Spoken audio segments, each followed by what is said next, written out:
الدول النادي الدول المنوية معروفة، فرنسا وبريطانيا وأمريكا والهند وباكستان مصر ما والصين عندهمش، وروسيا.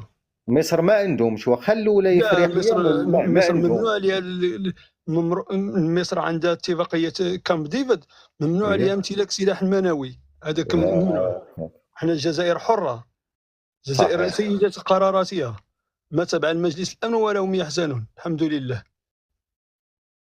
ايوا اخويا والله العظيم يلا الصراحه اليوم بينتي للعالم ان الصراحه الجزائر قوه، الله يلا قوه ضاربه بالله.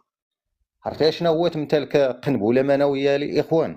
راه ماشي غير يجيو ممتلكها، راه ملي كتكون عندك القنبله المنويه كتولي نتايا شيكور، كتولي نتايا دوله قوه عظمى بحال يا الروس. أخي، هذاك يسمى بسلاح الردع. منين تمتلك قنبلة منوية، دابا علاه بالك إيران ما يخليوهاش تمتلك سلاح